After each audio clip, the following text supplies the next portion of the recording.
¿Qué tal, discípulos de Jesús? Bienvenidos aquí a su espacio en los pasos del Maestro.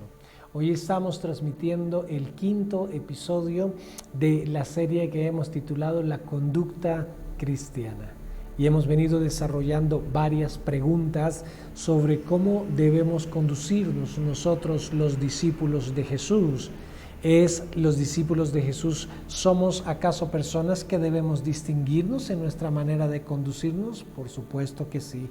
Ya hemos venido trayendo algunas preguntas y estudiando varias referencias bíblicas que nos exhortan acerca de una conducta que tiene la intención de glorificar a Dios o evidenciar a Dios en nuestras vidas, para que otros al ver esa conducta, esa forma de desenvolvernos, puedan darle gracias a Dios, puedan desear tener la misma experiencia que hemos tenido nosotros, los discípulos de Jesús, con el Señor en nuestras vidas, el poder de su palabra y su Espíritu transformando nuestras vidas progresivamente hasta llegar al carácter de Cristo. Ahora, viene esta pregunta que dice, ¿qué debe tener en cuenta cuando qué tipo de palabras deben salir de la boca de un discípulo de Jesús? Porque las palabras también son parte de la conducta, la forma como nosotros hablamos.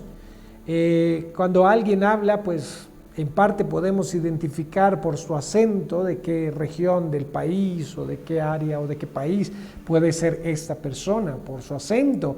Pero también cuando habla, el tipo de palabras que usa nos puede decir qué tan culto es, qué tan bien preparado es y también qué tan espiritual es. Pero mira lo que dice este pasaje de Efesios 4:29, cita que también recomiendo memorizar porque es una cita muy importante acerca de la buena administración de nuestras palabras. Dice así, Efesios 4:29. Ninguna palabra corrompida salga de vuestra boca, sino la que sea buena para la necesaria edificación, a fin de dar gracia a los oyentes. Ahora, nota que el apóstol Pablo está enseñando a los efesios a administrar sus palabras. Las palabras ociosas son las palabras que no edifican. Las palabras que salen de la boca van a ser escuchadas por alguien. Si hablamos es porque sabemos que alguien nos está escuchando. Aún quien habla solo sabe que está escuchándose a sí mismo. Alguno que puede hablar solo sabe que puede estar hablando entre comillas solo o está hablando en oración a Dios. Alguien va a escucharle. Y las palabras que hablamos van a tener efecto en los oídos y en la mente y aún en el corazón de las personas que nos escuchan. Y comprendiendo eso, entonces la Escritura, y particularmente aquí el apóstol Pablo, inspirado por el Espíritu Santo, nos hace una exhortación a nosotros los discípulos de Jesús acerca del tipo de palabras que deben salir de nuestra boca. Hablamos miles de palabras a diario y muchas de esas palabras tienen un efecto poco saludable en el corazón y en la vida de otras personas. Desafortunadamente, algunas de las palabras que salen de nuestra boca son una expresión que puede ser auténtica, pero son una expresión de nuestro malestar, de nuestra inconformidad, incluso de nuestra frustración. Y en nuestra frustración porque algo no nos salió bien, entonces nuestro orgullo nos lleva a no examinarnos a nosotros mismos, a reconocer nuestros errores, sino a buscar culpables afuera, alrededor nuestro y a insultarles porque les atribuimos responsabilidad porque las cosas no salieron como nosotros queríamos. Y es cuando viene el improperio. Un término con un sentido vulgar y que tiene una deliberada intención de causar una herida en el corazón de otras personas. La Biblia nunca nos ha llamado a causar herida en el corazón de otras personas. Y cuando examinamos este pasaje juiciosamente, se nos ordena categóricamente que no salgan palabras corrompidas de nuestra boca. Una palabra corrompida es una palabra que rompe la paz en el corazón de otros. Una palabra corrompida es una palabra que hace una descripción no ceñida a la verdad de otra persona. Una palabra corrompida es una palabra que guía a otro a reinterpretarse de manera negativa. Una palabra corrompida es una palabra que ni siquiera saldría de la boca de Dios. Así que los improperios, los insultos y las groserías que solemos usar como una expresión de desahogo, y cuando son dirigidas a ciertas personas, están destruyendo, están produciendo un efecto nocivo.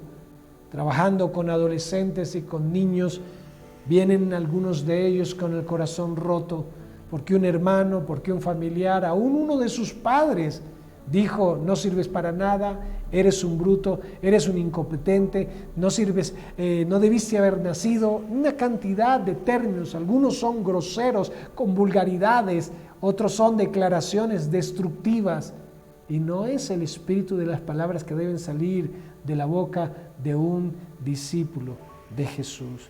No se concibe en la Escritura que Jesús haya dicho una sola grosería en su boca, mas sí llegó a confrontar de manera categórica a los hipócritas con la declaración sepulcros blanqueados, diciéndoles: ustedes son unos sepulcros blanqueados, porque vio la mala intención y la perversidad del corazón de estas personas religiosas que aparentaban una espiritualidad que no tenían y obligaban a otros a tener una conducta que no era producto de una auténtica transformación causada por la palabra y el Espíritu Santo de Dios en sus vidas. Así que cuando Pablo exhorta a los hermanos en la iglesia de Éfeso, pero también nos exhorta Dios a través de esta misma palabra, nos exhorta que las palabras que deben salir de nuestra boca sean buenas para la necesaria edificación. Lo que dices antes de decirlo, pregunta: ¿edifica? ¿Ayuda a esta persona a crecer? ¿Le aporta algo a esta persona para que la enriquezca y pueda ser una mejor versión de ella misma? ¿Esto que estoy pretendiendo decir con mi boca de esta persona concuerda con lo que Dios dice de esa persona? Los pensamientos que Dios tiene de nosotros no son pensamientos de mal ni perversos, son pensamientos de bendición. Y la persona con la que nosotros estamos hablando es alguien que necesita palabras de edificación. Pero tú dices: no, yo lo dije porque es que quiero corregirlo. ¿Quién dice que destruyendo la vida emocional, destruyendo a través de las palabras, estás ayudando a alguien a mejorar? Edifica. Alguien se equivoca, entonces instrúyelo. Alguien peca, entonces restáuralo. Alguien tiene defectos, acéptalo, pero no lo destruyas. No uses palabras para destruir. No uses groserías, no uses improperios. Edifica, consolando, enseñando, instruyendo a otros, para dar gracia así a los oyentes. No dice dar gracias a los oyentes, dar gracia a los oyentes. Dar de lo que quizás no se merecen por sus fallas. Cuando nosotros pecamos, cuando nosotros fallamos, Dios no nos agarra con improperios a insultarnos, sino que amorosamente, como un padre amoroso, nos exhorta, nos disciplina, nos corrige para que identifiquemos nuestro pecado, para que lo reconozcamos, para que nos arrepintamos, para que nos apartemos de ese pecado y para que crezcamos espiritualmente. Otra pregunta que hay en este estudio es: ¿qué debemos hacer cuando sabemos que alguien tiene una mala conducta? Porque quizás queremos tener una buena conducta, pero la conducta incorrecta de otros como que nos motiva, nos desespera y nos vemos empujados a tener una mala conducta como respuesta a la mala conducta que han tenido con nosotros. Y aquí vemos esto en Gálatas 6:1, una palabra preciosa donde dice: hermanos, y esto es para discípulos de Jesús, si alguno fuere sorprendido en alguna falta, si encuentras a alguien, lo sorprendes con las manos en la masa en una falta, vosotros que sois espirituales, no es para todo el mundo, no es para los carnales, no es para los naturales, según describe Pablo en Primera de Corintios, capítulo 2, desde el verso 14 hasta el capítulo 3, verso 1 y 2, ¿sí? Él habla de los tipos de espiritualidad y él habla del natural que no conoce a Dios, habla del espiritual que es nacido de nuevo y habla del carnal que aunque conoce a Dios se caracteriza por madurez en su carácter. Y entonces Pablo dice: los espirituales, no cualquiera, los espirituales, si alguno fuere sorprendido en alguna falta, vosotros que sois espirituales, restauradle. No dice condenarle, insultarle, sacarle a patadas. Dice restaurarle con espíritu de mansedumbre, en una actitud noble, en una actitud amorosa, en una actitud respetuosa, considerándote a ti mismo. ¿A quién está hablando? Al espiritual. Y dice, bueno, has sorprendido a alguien en alguna falta, entonces asegúrate de que eres espiritual, ¿sí? Restáuralo, pero también considérate a ti mismo. No sea que tú también seas tentado. Aquella falta en la que esa persona cayó es una falta en la que tú podrías haber caído.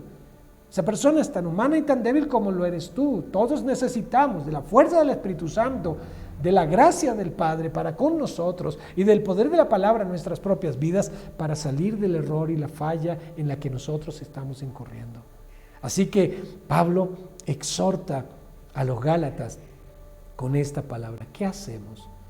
¿Qué debemos hacer entonces frente a personas cuya conducta nos afecta a nuestra propia conducta?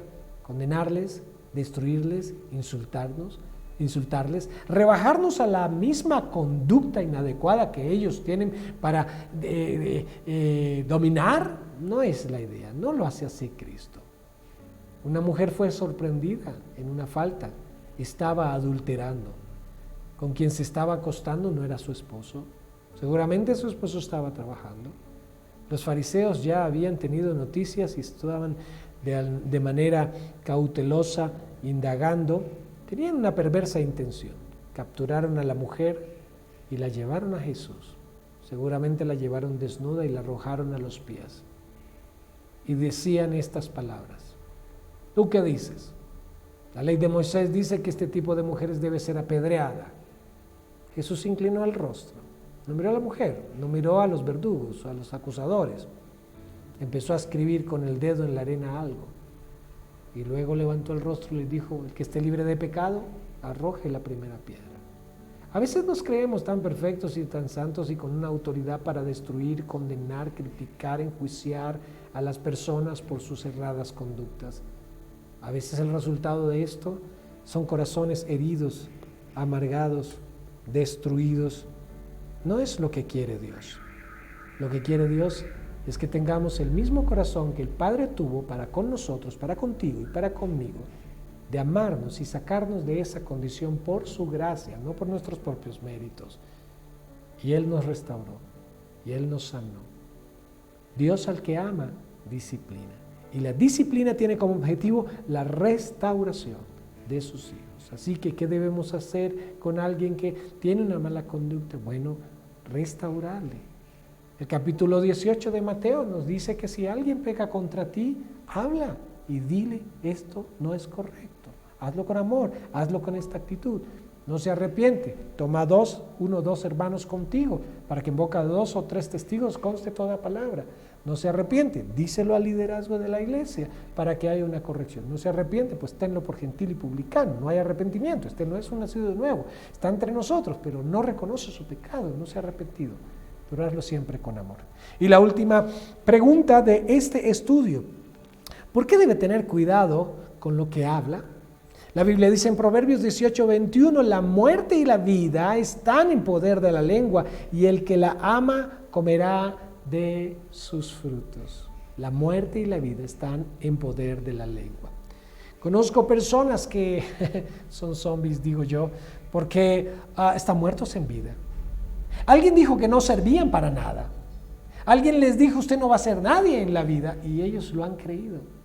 Y desde el día en que empezaron a creer esa declaración en sus vidas, murieron psicológicamente, murieron emocionalmente, murieron mentalmente y viven como autómatas, ¿sí? Según lo que salga, pero cuando tienen retos en su vida, tienen miedo. No quieren seguir adelante, no se hacen sueños, no hay proyectos claros en sus vidas, porque alguien les vendió la idea de no sirven para nada. Una cosa son los improperios que se usan para insultar y expresar quizás nuestra frustración, pero hieren a las otras personas. Y otras no son necesariamente improperios, pero son declaraciones negativas que destruyen el corazón de otros. Y eso es algo de lo cual también la Escritura nos exhorta a tener cuidado. No digas de alguien algo que ni siquiera Dios diría de él. Dios tiene pensamientos buenos acerca de nosotros, no malos y perversos. Tengamos ese mismo carácter cuando hablemos respecto a otras personas. Puede que alguien te fastidie, puede que alguien no sea de tu simpatía, puede que alguien no represente para ti una conexión empática que te agrade, pero no por ello debes insultarle ni maldecirle. No fuimos puestos para hacer maldición. Bendigamos y no maldigamos. El tiempo se nos ha ido, pero revisa en tu corazón estas preguntas, estas referencias bíblicas, estos principios, apropialos, convéncete de ellos y entonces que tu conducta sea cada vez más como la de Jesús, porque Él es nuestro referente. Y la gran pregunta cuando tengas alguna duda acerca de si se puede, no se puede, se debe o no se debe hacer algo es, ¿Cristo lo haría? Y si la respuesta es no, no lo hagas tampoco. Nos vemos en nuestro próximo episodio aquí en Los Pasos del Maestro con un nuevo tema. Un abrazo para todos.